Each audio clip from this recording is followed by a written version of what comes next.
എപ്പോഴും സ്തുതിയായിരിക്കട്ടെ. ഇരിക്കൂ. എല്ലാവരും സുഖമായിരിക്കുന്നോ?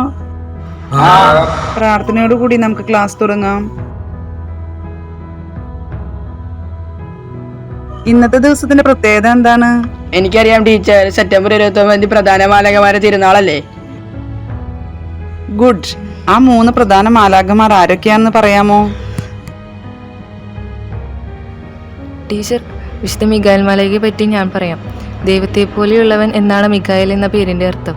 പഴയ നിയമത്തിൽ ദാനിയേലിന്റെ പുസ്തകത്തിൽ 3 പ്രാവശ്യം വിശുദ്ധ മിഖായേലിനെ കുറിച്ച് പറയുന്നുണ്ട്. പുതിയ നിയമത്തിൽ വെളിപാടിന്റെ പുസ്തകത്തിൽ സാത്താനെതിരെ പോരാടുന്ന ദൈവസൈന്യത്തിന്റെ തലവനായി കാണിക്കുന്നു. ദുഷ്ടശക്തികൾക്കെതിരെ പോരാടുന്ന സ്വർഗത്തിലെ മാലാഖയായതുകൊണ്ടാണ് മിഖായേൽ മാലാഖയെ എല്ലാവരും വണങ്ങുന്നത്. അടുത്ത മാലാഖയെ പറ്റി ആരാണ് പറയുന്നത്? ടീച്ചർ, എനിക്കറിയാവുന്ന വിശുദ്ധ റപ്പായേൽ മാലാഖയെക്കുറിച്ച് ഞാൻ പറയാം. ദൈവം സുഖപ്പെടുത്തിയ എന്നാണ് റപ്പായേൽ മാലാഖയുടെ പേരിൻ്റെ അർത്ഥം. മാനസികവും ശാരീരികവുമായ അസുഖങ്ങളെ മാറ്റാൻ വേണ്ടി ഈ ദൂതനോട് നമ്മൾ പ്രാർത്ഥിക്കുന്നു. യാത്ര ചെയ്യുന്നവരുടെ രക്ഷാധികാരി കൂടിയാണ് ഈ മാലാഖ. സുരക്ഷിതമായ സുഖയാത്രയ്ക്ക് എല്ലാവരും റപ്പായേൽ മാലാഖയോട് പ്രാർത്ഥിക്കണം. അടുത്ത മാലാഖയെക്കുറിച്ച് ബോയ്സിൽ ഒരാൾ പറയൂ. ടീച്ചർ, ഞാൻ പറയാം. വിശുദ്ധ ഗബ്രിയേൽ മാലാഖ. ദൈവമാണ് എൻ്റെ ശക്തി എന്നാണ് ഗബ്രിയേൽ എന്ന പേരിനർത്ഥം. ആശയവിനിമയത്തിൻ്റെ രക്ഷാധികാരിയായി പ്രവർത്തിക്കുന്ന ഈ ദൂതൻ എഴുത്തുകാരുടെയും അധ്യാപകരുടെയും പത്രപ്രവർത്തകരുടെയും കലാകാരന്മാരുടെയും പ്രത്യേക സംരക്ഷകനാണ്.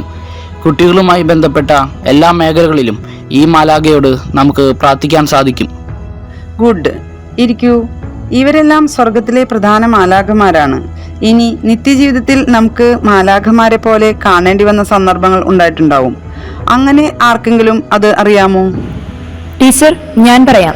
2018 പ്രളയത്തിൽ കേരളത്തെ രക്ഷിച്ചത് കടലിലെ മുക്കുവന്മാരായി വന്നവരാണ്. അവരാണ് യഥാർത്ഥ മാലാഖമാർ.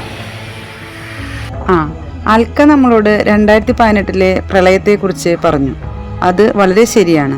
അതുപോലെ തന്നെ ഈ അടുത്ത കാലത്ത് നമുക്കൊരു വൻ ദുരന്തം ഉണ്ടായല്ലോ. അതിനെക്കുറിച്ച് ആരാണ് പറയുന്നത്? ടീച്ചർ, ഞാൻ പറയാം. വയനാട് ദുരന്തത്തിൽ രക്ഷാപ്രവർത്തകരായി വന്ന നാട്ടുകാരും സൈനികരും മാലാഖമാരുടെ രൂപം ധരിച്ച മനുഷ്യരാണ്.